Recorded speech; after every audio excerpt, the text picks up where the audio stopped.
Hello नमस्कार मित्रमैत्रिणींनो, मी संध्या तुम्हा सर्वांचं स्वागत करते साफसफाईच्या आजच्या आपल्या नवीन भागामध्ये. चला तर मग जास्त वेळ वाया न घालवता सुरू करूया आजच्या आपल्या चर्चेला. तर मंडळी, कोण कोणाचं आजकाल काय कॉपी करायला सांगता येत नाही, पण आजकाल एक गोष्ट अशी आहे जी मराठी माणूस नो नो नो नाही नाही नाही नाही नाही मराठी माणूस नाही हो, भारताबाहेर राहणारे मराठी माणसं हे आजकाल एकमेकांची एवढी कॉपी करायला लागलेत ना की बाबा, ह्या लोकांची एक कॅटेगरी आहे यूट्यूब कॅटेगरी. आज आपण त्या यूट्यूब कॅटेगरीतल्या भारताबाहेर राहणाऱ्या भारतीय लोकांबद्दल बोलणार आहोत. तर तो टायटल बघून तुम्हाला तर कळलं असेल की आज आपल्या ह्याच्यामध्ये कोणाकोणाचा नंबर लागणार आहे. तर मला तर आजवर असं वाटत होतं की फक्त ह्या Indian mom here and there अगदी 2-4 असतील ज्या फक्त एकमेकींचं कॉपी करतात. पण माझ्या यूट्यूबला आजकाल काय झालं आहे काय माहिती, ह्या 2-4 दिवसात माझ्या यूट्यूब फीडवरती ना मला मराठी जोडी, मराठी माणूस, इंडियन मॉम, इकडे तिकडे, बी फॉर बॉल, परत चला माझ्यासोबत, किल्पा, गोजिरी, परत ती पाद्या, परत ती अजून काय काय काय किती बायका आहे ते पादव, वाटील, असे भरपूर चॅनल दिसायला लागले. तर म्हणजे एवढं बघून बघून आहे ना, मला तर असं वाटायला लागलं ना की हे मराठी माणसं आहेत ना, हे महाराष्ट्रात कमी आणि भारताबाहेर जास्त राहत आहेत. आजकाल भारतीय माणूस, स्पेशली मराठी माणूस, भारतात न राहता भारताबाहेर राहायला जास्त पसंती देतो. हे मला गुगलच्या आकड्यांमध्ये दिसत होतं, पण आजकाल यूट्यूबवरचा हा कॉन्टेंट बघून आहे ना मला ते ॲक्च्युअलमध्ये पटलं आहे. आता हे लोक जे भारतात जातात का, आता हे जातात बघा, एक स्टोरी सांगते. एक कपल असता, मोस्टली त्याच्यामध्ये ते कपल, त्यामध्ये जो नवरा म्हणणार असतो का, त्याला भारताबाहेर कामाची आलेली असती ऑफर. मग आता एकटा तर जाऊ शकत नाही, मग तो जातो आपल्या बायकोला घेऊन सोबत. मग आता ह्या दोघांपैकी दोघंही वर्किंग नसतात. त्यातली मोस्टली तर बायको तो काय अडाणीच असते, शिकलेलीच नसते. ते शिकलेली असली तर तिच्यात एवढा कॉन्फिडन्स नसतो की तिथे जाऊन 4 माणसात जाऊन खांद्याला खांदा लावून काम करेल म्हणून. मग आता ह्या बायकांनी तिथे जाऊन करायचं काय, कारण तिथे खर्च तर भरपूर असतो, पण दाखवायचं नाही की ह्यांना आपण किती हालाकीचं जीवन जगतोय. म्हणून हे लोक तिथे जाऊन ह्यांचं ठरलेलं समीकरण असतं की बाबा नवऱ्याच्या जीवावरती भारताबाहेर जायचं. त्या नवरा म्हणणाऱ्याने तिथे जाऊन, परदेशात जाऊन मरमर काम करायचं आणि नवऱ्याच्या जीवावर तिथे गेलेल्या ह्या बायकांनी आपलं ठरलेलं काम तिकडे जाऊन यूट्यूब चॅनल चालू करायचं. म्हणजे ठरलेलं समीकरण, परदेशात नवऱ्याच्या जीवावर जायचं आणि तिथे जाऊन ह्या बायकांनी यूट्यूब चॅनल चालू करायचं आणि तिथे जाऊन तिथली धुनी भांडी कशी करायची ते दाखवायचं. आता ह्या कॅटेगरीत येणं मला असं वाटत होतं की आजवर फक्त आपल्या बोंबल काकू आणि ते गोडबोले काकूच येतात, पण आता ह्यामध्ये ना अजून वेगवेगळ्या कॅटेगरीच्या बायकांची पण वाढ झाली आहे. म्हणजे ह्या बायका असं नाही की बाबा ह्या अडाणी असतात, शिकलेल्या असतात, ह्या पण भरपूर शिकलेल्या असतात, फार ग्रॅज्युएटेड असतात. भरपूर जणांनी कसले PhD, MBA वगैरे वगैरे केलेलं असतं, इंजिनिअरिंग वगैरे केलेलं असतं, मास्टर्स केलेलं असतं, पण ह्यांच्यामध्ये लॅक ऑफ कॉन्फिडन्स असतो असं मला वाटतंय. जेणेकरून ह्या तिथे जाऊन 4 चौघात जाऊन तिथल्या लोकांसोबत खांद्याला खांदा नवऱ्यासोबत जाऊन काम करायचं चूज न करता, तिथे जाऊन तिथली दुकानं, तिथलं हागलं म्हटलं, तिथले रस्ते, तिथल्या शाळा आणि घरातली धुनी भांडी दाखवणं जास्त पसंत करतात आणि पसंती दिली आहे सुद्धा. म्हणून तर यूट्यूबवरती आजकाल एवढी चॅनल झाली आहेत ना जी फक्त आणि फक्त तिथले रस्ते, तिथल्या शाळा, तिथलं हे, तिथलं ते, अमुक तमुक फलाना बिस्ताना हेच दाखवण्यात बिझी आहेत. म्हणजे मी असं म्हणत नाही की सगळ्याच बायका तिथे जाऊन हे करतात, पण 50मधली एखादी असेल की तिथे जाऊन ती सुद्धा नवऱ्यासोबत तिथल्या लोकांमध्ये खांद्याला खांदा लावून चांगल्या पदावर काम करते. बाकी एखादी सोडली ना, बाकी आपल्या सगळ्या तिथे जाऊन तिथली धुनी भांडी, दुकानं, मॉल हेच दाखवत बसतात. आणि असं दाखवतात की बाबा जसं काय की तिथली दुकानं, तिथला तो झेड मार्ट किंवा तिथला तो फॉस्को किंवा तिथल्या त्या शाळा किंवा तिथलं ते जे ॲडव्हान्स इन्फ्रास्ट्रक्चर आहे ना ते खूपच वेगळं आहे. अहो, भारतात पण ह्या सगळ्या गोष्टी आहेत, पण ह्या बायकांनी ना अगदी क्षुल्लक गोष्टीला पण एवढं आऊचा बाऊ करून ठेवला आहे ना की म्हणजे असं दाखवतात की जगातला 8वा अजूबा आणि काहीतरी वेगळंच बघतायत. म्हणजे एक साधारण गोष्ट आहे की ह्यांना तिथलं फ्रंट यार्ड आणि बॅकयार्ड जास्त ना, अहो म्हणजे पुढचं गार्डन आणि मागचं गार्डन, ह्या बायका पण ह्याला एवढं काय काय तिखट मीठ लावून सांगतात ना, जसं काय की जगाचा 8वा अजूबाच आहे. म्हणजे तिथल्या गाडीचं जे ड्रायव्हिंग सीट असतं का, जे जे स्टेअरिंग असतं ते सुद्धा डाव्या बाजूला असतं. आता हे 4थी-5वीच्या पोराला पण माहीत असतं, पण ह्या बायकांनी आहे ना त्याच्यावरती 1760 व्हिडिओ बनवून पोस्ट केलेत. आता एखादी गोष्ट, कुठलीही गोष्ट जी ओरिजिनल असते, नवीन असते, तेव्हा ती चांगली वाटते. पण ह्या बायकांचं ठरलेलं समीकरण मगाशी म्हणालं तसं, कामधंदा तर काय तिकडे जाऊन करायचं नाही, मग उरलेलं एवढं सगळं एक्सपेन्सेस मॅनेज कसे करायचे, म्हणून आपलं तिकडे जाऊन दुनिवांडी करलेली दाखवायचं आणि आपलं यूट्यूब चॅनल काढायचं. हे यांचं ठरलेलं समीकरण ते अगदी मनापासून पार पाडत आहेत.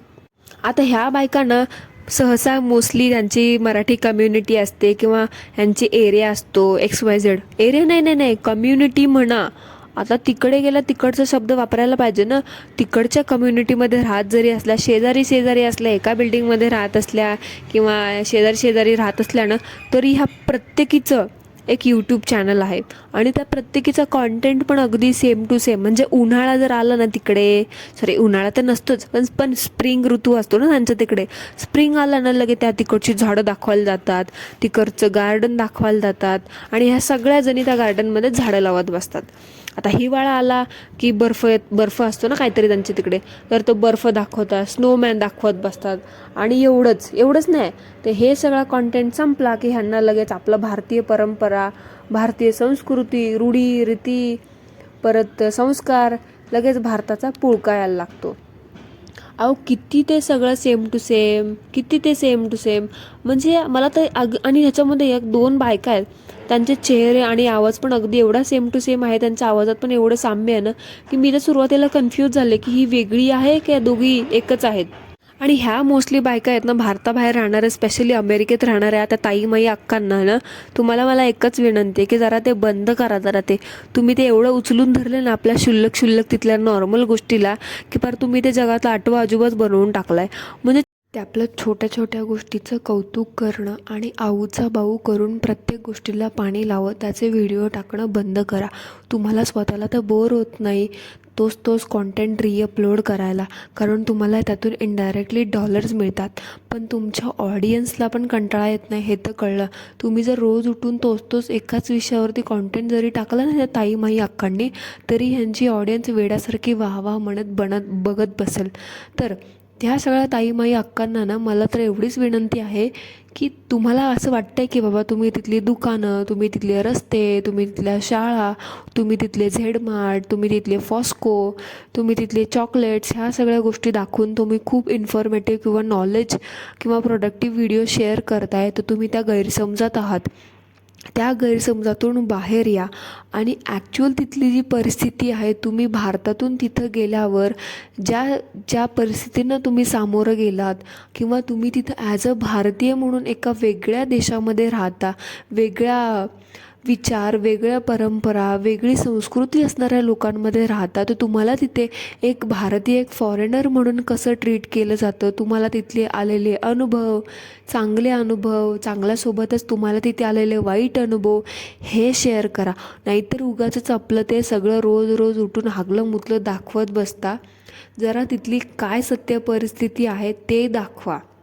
नाहीतर उगाच आपलं ते सगळं किती छान आपलं वरवर सगळं छान म्हणून दाखवायचं आणि तुमचं हे सगळं नाटक, तुमचा हा सगळा खोटेपणा बघून भारतातून कित्येक तरी मुलं, कित्येक तरी मुली, कित्येक तरी फॅमिली हे सगळी स्वप्न घेऊन हे सगळं छान तुम्ही तिथं दाखवता. ती घरं, तुमचे गार्डन्स, तुम्ही तिथले दाखवलेल्या शाळा, तिथले इन्फ्रास्ट्रक्चर्स, ह्या सगळ्या गोष्टी बघून ते सगळं सुख अनुभवण्यासाठी तिथे येतात.